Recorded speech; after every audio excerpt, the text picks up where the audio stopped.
Halo kawan pajak, jumpa lagi di Cakap-Cakap Pajak Kalbar, podcastnya Kantor Wilayah Pajak Kalimantan Barat.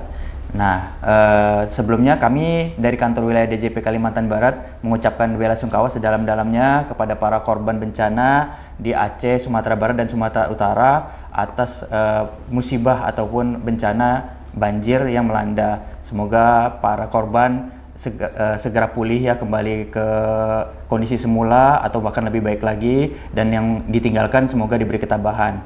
Baik, nah mengenai hal tersebut mungkin ada teman-teman dari kawan pajak ini yang bertanya-tanya, mungkin secara material ataupun moral sudah diberikan bantuan. Nah, dari pajak DJP itu sebenarnya ada nggak sih tindakan ataupun bantuan dalam bentuk kebijakan perpajakan?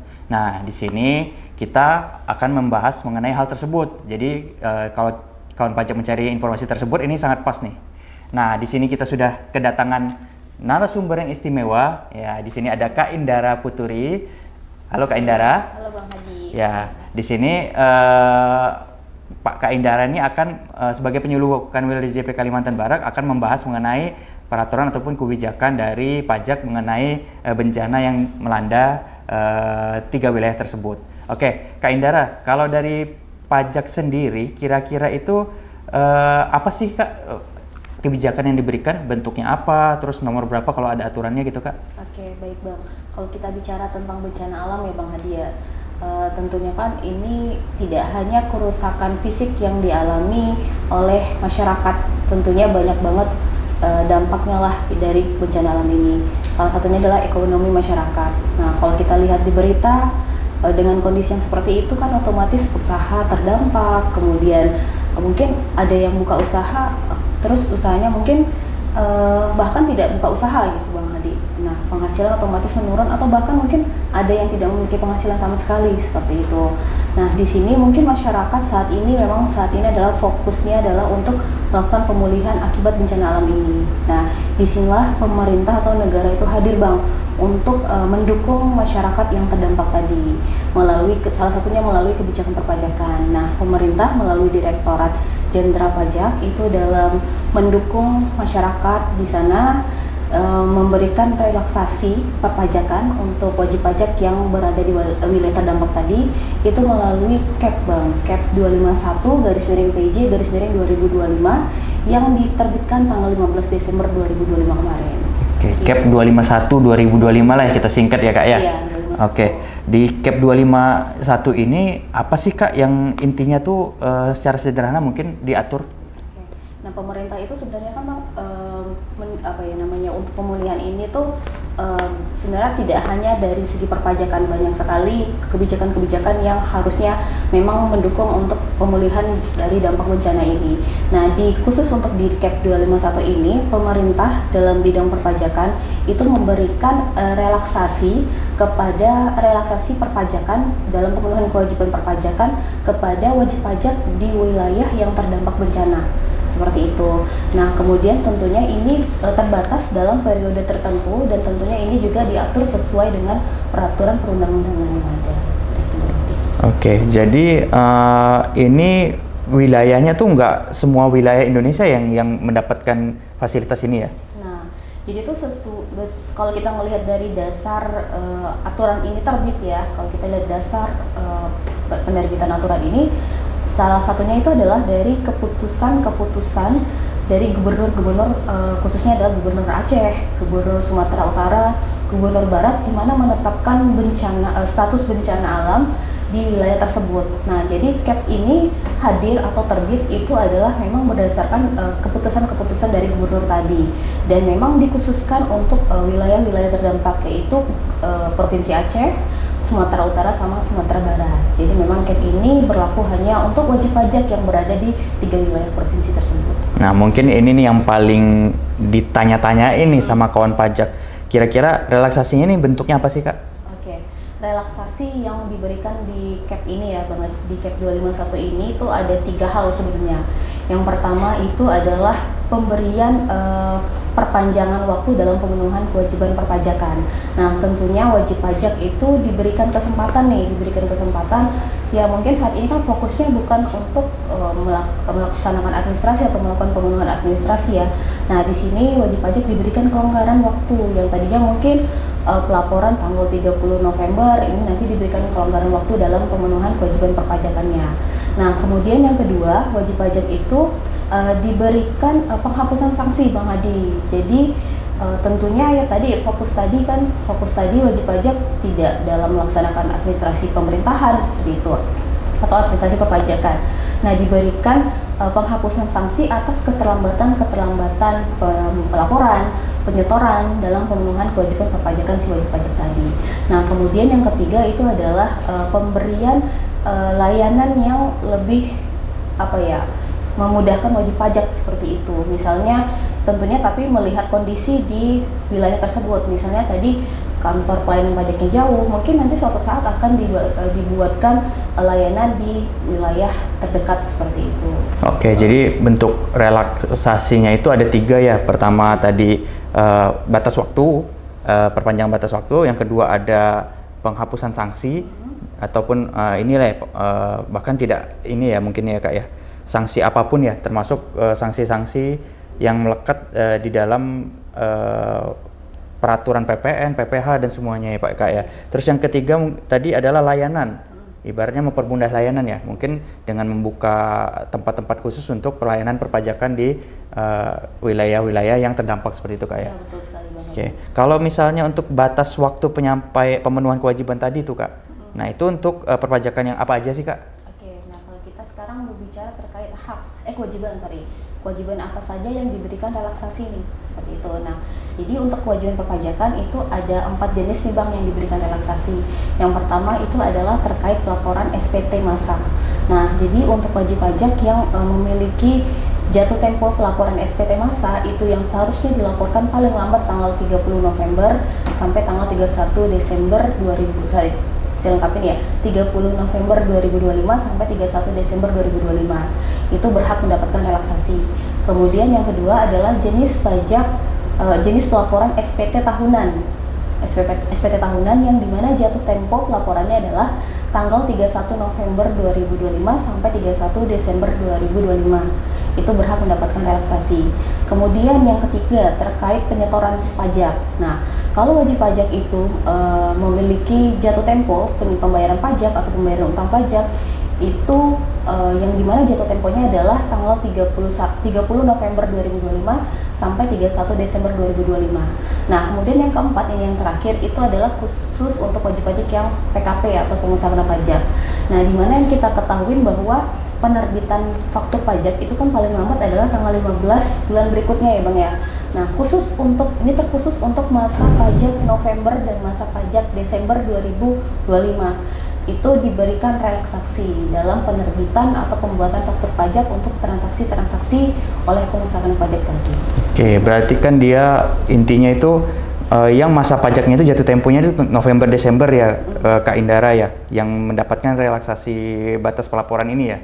Nah, kalau untuk 4 jenis tadi kan udah ketahuan nih, yang jatuh temponya November Desember. Nah itu sampai kapan sih paling lambat dilaporkan itu jadinya? Oke, nah untuk keempat jenis relaksasi tadi ya, pelaporan SPT massa, pelaporan SPT tahunan, kemudian penyetoran pajak, kemudian penerbitan faktur pajak untuk masa November dan Desember itu paling lambat dilakukan tanggal 30 Januari 2026.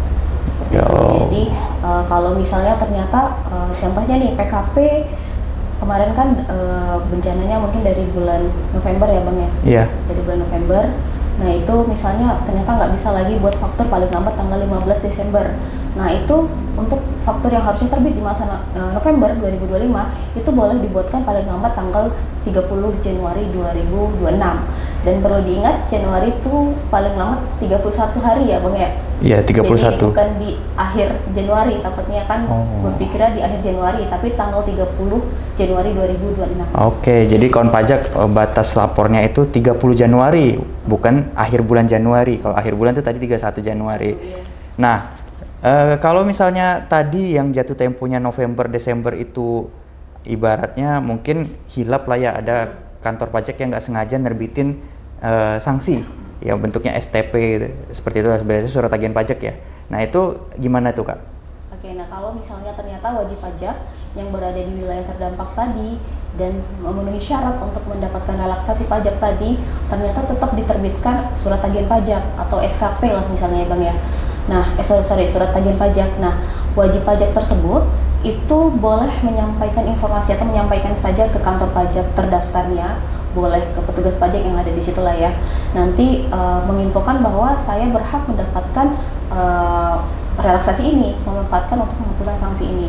Nah, nanti dari pihak KPP itu akan meneruskan ke kantor wilayah terdaftar itu untuk menghapuskan secara jabatan atas surat tagihan pajak untuk keterlambatan pelaporan dan penyetoran pajak tadi, Bang. Oke, berarti di sini yang membuat ibaratnya tuh nggak perlu pakai permohonan ya. Kalau biasanya kan sanksi itu pakai permohonan pengurangan atau penghapusan sanksi. Kalau ini yang membuat adalah dari KPP-nya langsung ya. Betul, atau dari kanwilnya nanti ya. Jadi tanpa permohonan kita menginformasikan saja. Mungkin kan ada sistem yang nggak kebaca atau seperti apalah ya, atau kesalahan manusia lah seperti itu. Nah, nanti boleh menginformasikan saja, nanti akan dihapuskan secara jabatan oleh kantor pajak. Oke, jadi kawan pajak nggak usah khawatir, nggak akan kena sanksi tuh. Kalaupun udah terlanjur kena sanksi nggak usah panik, tinggal disampaikan ke KPP, nanti akan dibantu untuk dihapuskan sanksinya.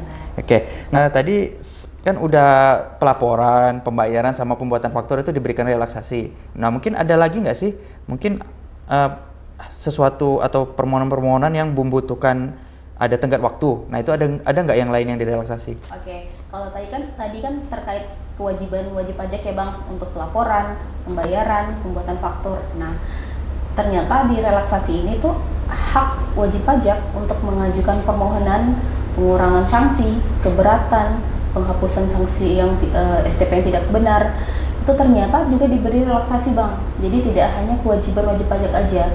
Jadi ketika wajib pajak ingin menggunakan haknya sebagai wajib pajak, itu juga diberikan relaksasi, yaitu dalam hal pengajuan permohonan keberatan tadi ya saya sampaikan, kemudian permohonan penghapusan surat tagihan pajak yang tidak benar, atau penghapusan atau pengurangan PBB, pajak bumi bangunan, itu bisa diajukan bisa diajukan yang tadinya harusnya diajukannya jatuh temponya tanggal 25 November 2025 sampai 31 Desember 2025, itu bisa diajukan paling lambat tanggal 30 Januari 2025 Bang. Contohnya misalnya keberatan itu kan wajib diajukannya, misalnya dia harusnya mengajukan paling lambat tanggal 30 November nih.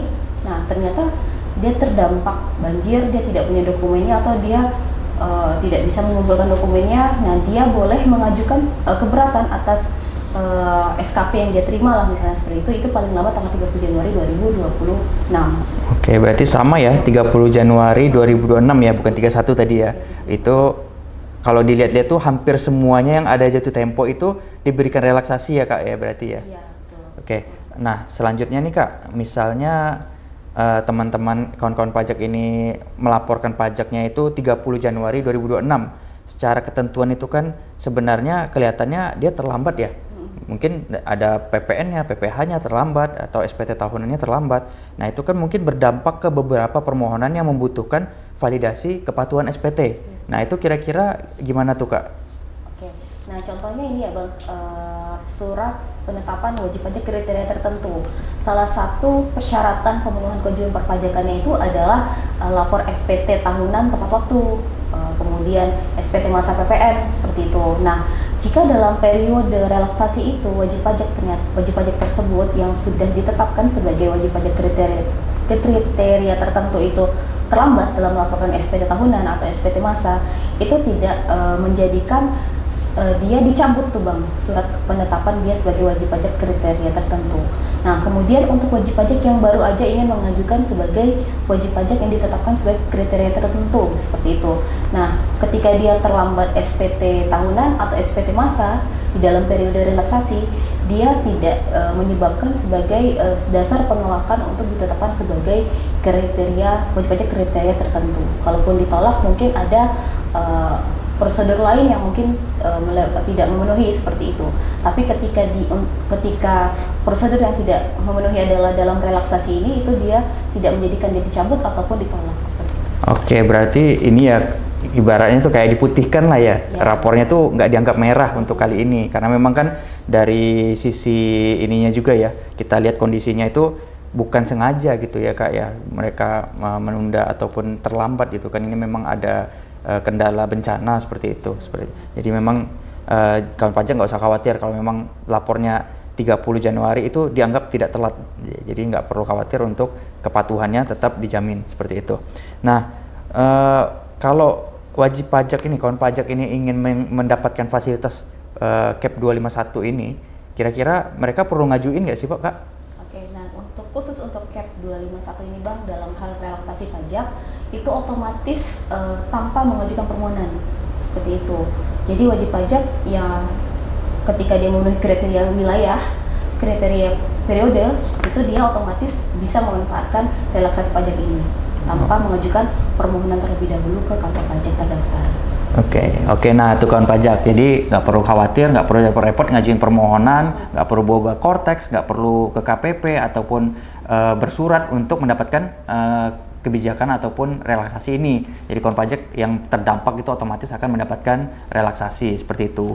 Nah, kalau kita lihat nih Kak Indara, kan di CAP 251 2025 ini itu juga ada tuh selain CAP ini di PMK 81 ada tuh yang membahas mengenai bencana juga tuh ataupun kondisi kahar. Nah, itu apa sih bedanya CAP 251 sama PMK 81 ini? PMK 81. Jadi PMK 81 itu emang aturan perpajakan secara menyeluruh ya Bang, yang terbaru ya Bang ya. Yeah. Memang di situ salah satunya membahas mengenai relaksasi pajak.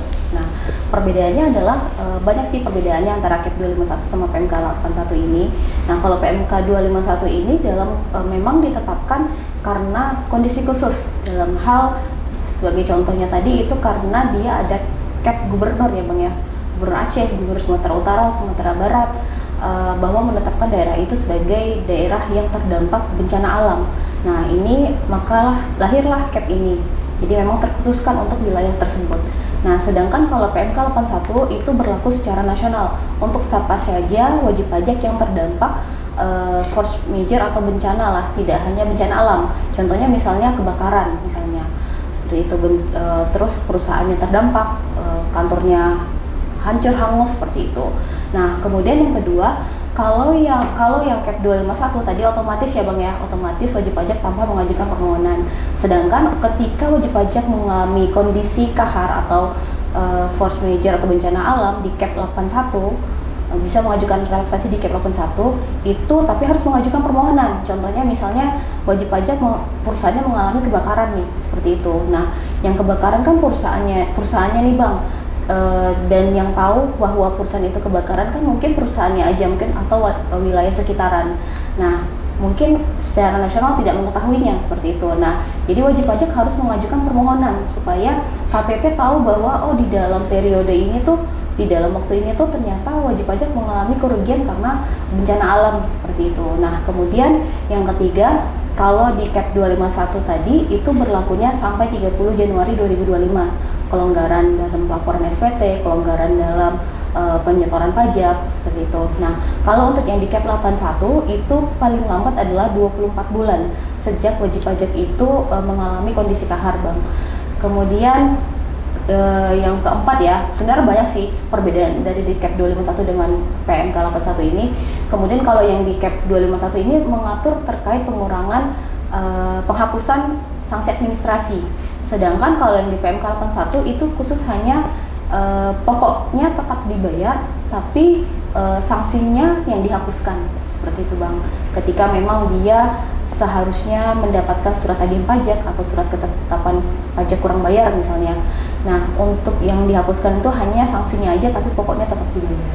Oke, berarti secara praktis dan juga efektif itu mungkin yang terdampak ini lebih mending memanfaatkan CAP 251 ini ya dibandingkan PMK 81 ya. Tapi mungkin bisa menjadi opsi lah ya kalau kawan pajak ingin melihat-lihat nih kriteria PMK 81 yang mungkin selain yang di CAP 251 yang bisa dimanfaatkan seperti itu. Betul. Nah, mungkin untuk yang terdampak ini tadi kan udah dibahas nih untuk usaha-usaha yang misalnya terdampak force major, termasuk di tiga provinsi ini kan terdampak juga nih Kak Indara. Nah, kira-kira kalau dari sisi perpajakan itu kan banyak tuh yang misalnya barang dagangannya kesapu banjir ataupun rusak, hilang, udah nggak berbentuk lagi seperti itu, udah nggak bisa ditrace. Nah itu kan menimbulkan kerugian pastinya ya. Nah untuk usahawan-usahawan yang merasa rugi ini, itu kira-kira dari sisi perpajakannya juga ada ini nggak sih? Misalnya bisa meringankan pajak atau seperti apa? Oke, nah tentunya nanti itu bisa dituangkan di dalam laporan keuangan wajib pajak Bang. Nah memang kalau misalnya ternyata wajib pajak rugi ya, tapi emang pasti rugi sih biasanya ya. Karena ya kalau kita lihat di kondisi di berita ya seperti itu. Kalau misalnya memang wajib pajak mengalami kerugian yang tadinya beli barang, ternyata barangnya ikutan hanyut atau terdampak dengan bencana alam, itu nanti bisa dituangkan di dalam laporan keuangan sebagai beban Bang. Seperti itu. Jadi tadinya dia ada beli persediaan barang, tapi ternyata persediaannya tidak jadi dijualkan. Nah, seperti itu nanti bisa dibebankan bahwa persediaan tersebut ya memang terdampak bencana seperti itu. Berarti dari sisi PPH ketika dibebankan itu diakuin ya sebagai biaya yang boleh dibebankan atau kerugian yang boleh dibebankan, sehingga mengurangi laba atau bahkan menyebabkan kerugian yang diakuin oleh perpajakan ya, seperti itu Kak ya. Kalau itu dari segi PPH-nya Bang, pajak penghasilan. Nah kalau dari segi PPN Bang, tentunya wajib pajak ini juga bisa memanfaatkan pengembalian pendahuluan jika memang dia lebih bayar dari SPT masa PPN-nya. Contohnya misalnya seperti ini, wajib pajak kan otomatis sudah membeli barang persediaan ya.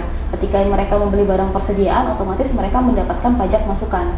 Nah, ketika mereka mendapatkan pajak masukan dan kemudian mereka itu ternyata barangnya itu terdampak banjir atau hilanglah seperti itu. Nah, mereka bisa memanfaatkan pajak masukan tadi, walaupun mereka tidak menerbitkan faktur pajak keluaran seperti itu. Nah, untuk meminta pengembalian pajak masukan tadi, wajib pajak bisa mengajukan permohonan pengembalian pendahuluan atas kelebihan pembayaran pajak PPN-nya.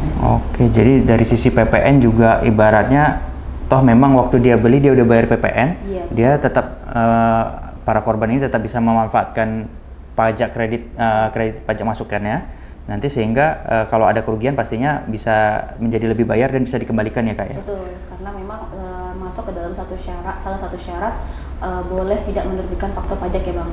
Oke, siap. Kita sudah sampai nih di penghujung acara kita nih, kegiatan kita nih. Kira-kira ada pesan nggak dari DJP gitu untuk wajib pajak yang terdampak bencana?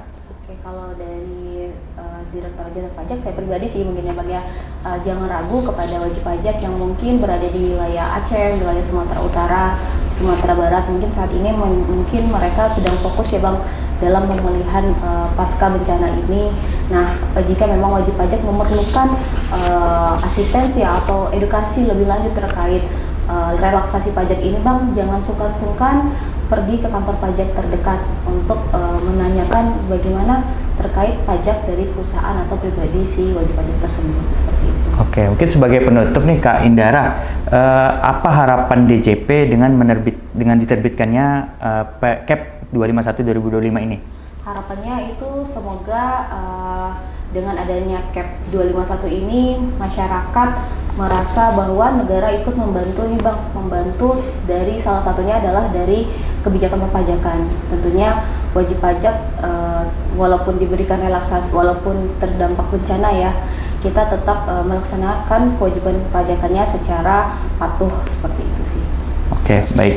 Itu ibaratnya tuh biar wajib pajak juga nggak perlu mikirin perpajakan lah untuk kondisi-kondisi seperti ini ya. Udah nanti aja kalau udah pulih, udah membaik, baru nanti mikir pajaknya, seperti itu ya Kak ya. Masyarakat diberikan fokus dulu nih Bang, diberikan ruang untuk pemulihan pasca bencana, karena yang terdampak kan mungkin tidak fisik, emosional, mental kan juga semuanya terdampak ya. Jadi mungkin pemerintah berpikir masyarakat diberikan ruang untuk pemulihan, nanti pajaknya mungkin bisa di tahun depan lah, dikatakan paling lambat 30 Januari 2026 ya. Baik. 2026. Oke, baik. Terima kasih atas penjelasannya Kak Indara, jadi narasumber benar-benar sangat kompeten ya untuk menjawab semua pertanyaan-pertanyaan kita mengenai kebijakan perpajakan Cap 251 2025 ini dalam rangka ibaratnya kebijakan relaksasi untuk perpajakan atas saudara-saudara kita yang terdampak bencana di 3 provinsi Aceh, Sumatera Barat, dan Sumatera Utara. Sekali lagi semoga para korban di wilayah Aceh, Sumatera Barat, dan Sumatera Utara diberi ketabahan dan segera bisa pulih atau lebih baik lagi dalam waktu secepat-cepatnya. Mungkin itu saja dari kami. Saya Hadi Anwar dan Saya Indara. Kami pamit mundur diri. Sampai jumpa di Cakap-Cakap Pajak Kalbar di episode berikutnya. Sampai jumpa.